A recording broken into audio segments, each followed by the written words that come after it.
আমি দোকানের সব আইটেম কিনতে চাই বলে নীল নিজের ব্ল্যাক কার্ড পকেট থেকে বের করে ক্যাশিয়ারের টেবিলের উপর ফেলল। নীলের সম্পর্কে না জেনে মহিলা স্টাফটি এতগুলো কথা বেকার শুনিয়ে দিয়েছিল। এখন উত্তর দেওয়ার পালা নীলের। শুধু কথায় না, কাজে উত্তর দেবে নীল। দোকানের ওই মহিলা স্টাফটি নীলের ব্ল্যাক কার্ডের দিকে নজর না দিয়েই বলল, দেখুন, আমাদের হিসেব করা আছে, সব গয়নাগাটি মিলিয়ে কিন্তু 10 কোটি টাকা খরচ পড়বে। নীলের কার্ডটা হাতে নিয়ে মহিলাটি বলল, আপনার কার্ড সোয়াইপ করার পর যদি অ্যাক্সেসিবল না হয় তাহলে কিন্তু আমি পুলিশ ডাকতে বাধ্য হব। মহিলার ওয়ার্নিং শুনেও পাত্তা দিল না নীল। মুচকি হেসে ক্যাশিয়ারের টেবিলের দিকে ইশারা করল নীল।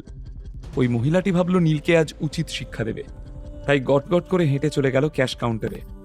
নীলের সেই ব্ল্যাক কার্ড সোয়াইপ করল সে। সঙ্গে সঙ্গে স্ক্রিনে কিছু লেখা দেখে আঁতকে উঠল। কম্পিউটার স্ক্রিনে লেখা ছিল, ফুল পেমেন্ট সাকসেসফুলি ডিডাক্টেড। মহিলা স্টাফটি এবার থরথর করে কাঁপতে শুরু করলো। বেগতিক বুঝে দোকানের ম্যানেজার এসে উপস্থিত হলো। ওই মহিলা স্টাফ সেই ম্যানেজারকে সব কথা পরিষ্কার করে জানালো। ম্যানেজার ওই স্টাফ লেডিটিকে শান্ত করে দ্রুত ব্ল্যাক কার্ড নিয়ে নীলের কাছে এসে বলল, I am extremely sorry sir, আমাদের আপনাকে বুঝতে ভুল হয়ে গেছিল, আপনি প্লিজ কিছু মনে করবেন না। মাথা ঝুঁকিয়ে ম্যানেজার বিনীতভাবে ক্ষমা চাইল নীলের কাছে। নীল সঙ্গে সঙ্গে বলল, ডোন্ট জাজ any book by seeing its cover only. ঠিক আছে, ক্ষমা করে দিচ্ছি, কিন্তু সবকিছু ভালো করে প্যাক করে অমলতাস অ্যাপার্টমেন্টে পাঠিয়ে দেবেন। নীলের শান্তি হলো। ও মোক্ষম জবাব দিতে পেরে খুশি।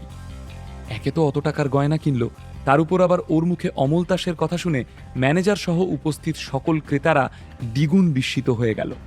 এই অ্যাপার্টমেন্টের নাম কলকাতা শহরের প্রতিটি মানুষ জানে। সবাই জানে কোনো সাধারণ ব্যক্তি এই অ্যাপার্টমেন্টে থাকা অ্যাফোর্ড করতে পারে না। সবাই নীলের দিকে হাঁ করে তাকিয়ে রইল, চেনার চেষ্টা করল। সবার মনে একটাই প্রশ্ন, কে এই ছেলেটি? এদিকে আদ্রিতাও হতবাক একদম। এমন সময় নীলের পকেটে মোবাইলটা হঠাৎ বেজে উঠল। ফোন বের করে নীল দেখল শালিনী মিত্রা ইজ কলিং। ও একটু চমকে গেল। হঠাৎ এই সময় শালিনীর ফোন ও আশা করেনি।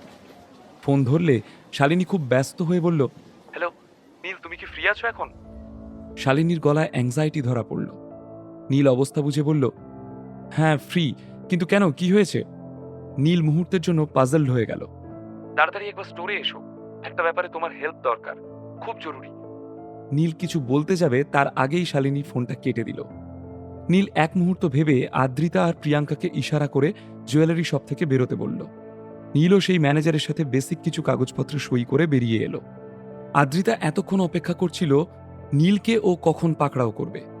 শপের ভেতরে কিছু জিজ্ঞেস করতে পারেনি আদ্রিতা, কিন্তু ওর মনের ভেতরে উথাল পাথাল অবস্থা। নীলের হাত চেপে ধরে আদ্রিতা জিজ্ঞেস করল, নীল, সত্যি করে বলো, তুমি এত টাকা কোথায় পেলে? তোমাকে কে দিল? তুমি আমার কাছে কিছু লুকোচ্ছ, বলো শিগগির, এখনই আমি জানতে চাই। আদ্রিতার প্রশ্নের মুখোমুখি হয়ে নীল শান্তভাবে ওর চোখে চোখ রেখে বলল, আমি তোমার জন্য সব কিছু কিনতে রাজি আছি। পুরো দুনিয়া কিনে তোমার পায়ের সামনে বিছিয়ে দিতে পারি আদ্রিতা, যত টাকাই লাগুক, তোমাকে আমি সব কিনে দেব। পৃথিবীর সব থেকে দামি দামি জিনিস সব আমি তোমাকে দিতে চাই। নীলের এই উষ্ণতা ভরা কথায় আদ্রিতার অনুসন্ধিৎসু মন মানল না। ও আরও শক্ত করে নীলকে ধরে বলল, একদম কথা ঘোরাবে না নীল, আমি একটা নেকলেস চেয়েছি, তাই বলে তুমি পুরো দোকানটা কিনে নেবে? এত টাকা আসছে কোথা থেকে বলো? বলো আমায়, উত্তর দাও। আদ্রিতা ব্যতিব্যস্ত হয়ে উঠল। এই কয়েকদিন আগে কোম্পানিতে একটা বিশাল বড় ডিল স্যাংশন করিয়েছি, বস খুশি হয়ে আমাকে 10 কোটি টাকা ইনসেন্টিভ দিয়েছেন। এরকম উত্তর আদ্রিতা আগেও শুনেছে। ও আবারও মনে মনে ভাবল, কোন কোম্পানিতে এত উদার হৃদয়ের বস থাকে যে এক কথায় একেবারে 10 কোটি টাকা ইনসেন্টিভ দিয়ে দিল? আদ্রিতার মন মানল না। ও আরও কিছু জিজ্ঞেস করতে চাইছিল নীলকে, কিন্তু তার আগেই নীল এগিয়ে গিয়ে ট্যাক্সি ধরল। পরে কথা হবে, আগে ট্যাক্সিতে ওঠো। তাড়াহুড়ো করে আদ্রিতা এবং প্রিয়াঙ্কাকে ট্যাক্সিতে তুলে দিল নীল। তার উপর প্রিয়াঙ্কাও আছে সাথে, তাই আর ডিটেইলে এই বিষয়ে কোনো কথা বলতে পারল না আদ্রিতা। নীল চিন্তিত হয়ে খুব দ্রুত আদ্রিতা আর প্রিয়াঙ্কাকে নিয়ে এসে পৌঁছালো মিত্রা গোল্ড অ্যান্ড ডায়মন্ড কোম্পানির অ্যান্টিক এম্পোরিয়ামে। ওরা এসে দেখতে পেল একটা টেবিল ঘিরে জন 10 বিজ্ঞ লোক দাঁড়িয়ে খুব মন দিয়ে কোনো বিষয়ে নিজেদের মতামত দিচ্ছে। জিনিসটা আসলে কি বলতো? কি জানি ভাই, আমিও বুঝতে পারছি না। জিনিসটার অ্যাপিয়ারেন্স তো খাসা, এত জেল্লা, মনে তো হয় না এটা অ্যান্টিক। মডার্ন ইমিটেশন লাগছে না? হ্যাঁ, আমারও তাই মনে হচ্ছে। হিরে না কচু। অ্যান্টিক শপ ওনারদের এই ডিসকাশনের মাঝে নীল আদ্রিতা আর ওর বান্ধবী প্রিয়াঙ্কাকে নিয়ে টেবিলের কাছে জটলার মধ্যে এসে দাঁড়ালো। এসব দেখে আদ্রিতা হালকা বিরক্তি প্রকাশ করল। এই নীল, তুমি আমাদের কোথায় নিয়ে এলে? এখানে আমরা কি করব? নিচু গলায় নীল বুঝিয়ে বলল আদ্রিতাকে। একটু শান্ত হয়ে দাঁড়াও আদ্রিতা, আমার কাজের ব্যাপার, প্লিজ বোঝো, সব বলছি। নীলের কথায় আদ্রিতার ভ্রু কুঁচকে গেল। এখানে নীল কি এমন কাজের জন্য এসেছে? ও চারপাশ দেখে অনুমান করার চেষ্টা করল। নীল আজকাল কি কি অদ্ভুত কাণ্ড ঘটিয়ে বেড়াচ্ছে, কিছুতেই তার কারণটা ধরতে পারছে না সে। এতক্ষণে নীল সবার মাঝে শালিনী মিত্রের গলা শুনতে পেল।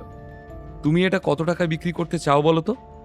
খুব মন দিয়ে টেবিলে রাখা একটি হীরের মতো বেশ বড়সড় একটা পাথরের টুকরোর গুণাগুণ বিচার করছিল শালিনী।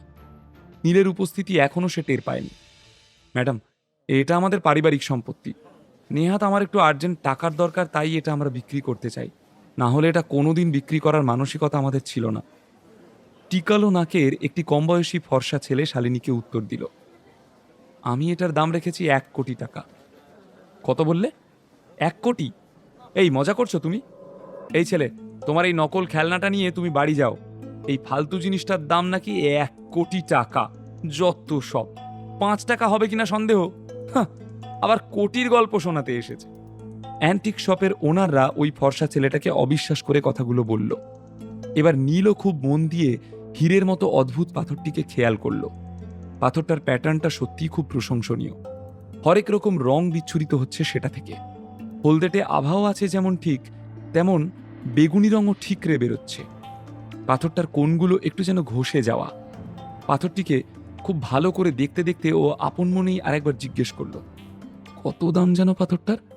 কম বয়সী ছেলেটি এবার বিরক্ত হয়ে বলল, আর কতবার বলবো স্যার, 1 কোটি টাকা। নীল দাম শোনার সঙ্গে সঙ্গে বলল, ঠিক আছে, আমি কিনে নিচ্ছি। স্ট্রেট সকলের মাঝে নীল ছেলেটিকে বলল। নীলের কথা শোনা মাত্রই সকলে ওর দিকে ফিরে তাকালো। যেখানে সবার মনে হচ্ছিল পাথরটা নকল, আর সেখানে নীল এক কথায় 1 কোটি টাকা দিতে রাজি হয়ে গেল। এলেন আর এক উন্মাদ। এসব ব্যাপারে না জেনে কেন যে এরা কিছু বলতে যায়?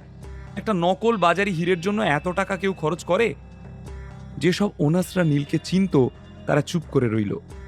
কি হতে চলেছে সেই মজা উপভোগ করবে ভেবে ওরা একটু দূরে দাঁড়িয়ে নীলের কাণ্ড কারখানা দেখতে লাগলো। নতুনরা বেশ মুখ বেঁকিয়ে ভ্রু নাচিয়ে কথাগুলো বলল। শালিনী এখনো মন দিয়ে পাথরটাকেই দেখে যাচ্ছে। ওর মনে একটা সংশয় জন্ম নিল। ওর বারবার মনে হতে লাগলো যে এই পাথরটার কিছু একটা বিশেষত্ব আছে, কিন্তু কিছুতেই সেটাও বুঝে উঠতে পারল না। কিছু একটা গন্ডগোল হচ্ছে। তাই আরও কাছে গিয়ে এই অদ্ভুত পাথরটাকে আবার দেখতে শুরু করলো শালিনী। সত্যি কি পাথরটা এতটা দামি? পাথরটার বিশেষত্ব আসলে কি? পাথরটা কি সত্যি এক প্রকার হীরে নাকি অন্য কিছু? নীল কি পাথরটা চিনতে পেরে 1 কোটি টাকায় কিনল? আদ্রিতা যদি জানতে পারে শালিনীর সাথে নীল কাজ করে, তাহলে কি আদ্রিতা মনক্ষুণ্ণ হবে? নীল কি এবার সব সত্যি বলে দেবে? বিনামূল্যে গল্প শুনতে নিচের ইনস্টল বাটনে ক্লিক করুন এবং পকেট এফএম ডাউনলোড করুন। লিঙ্কটি রয়েছে ডেসক্রিপশনে।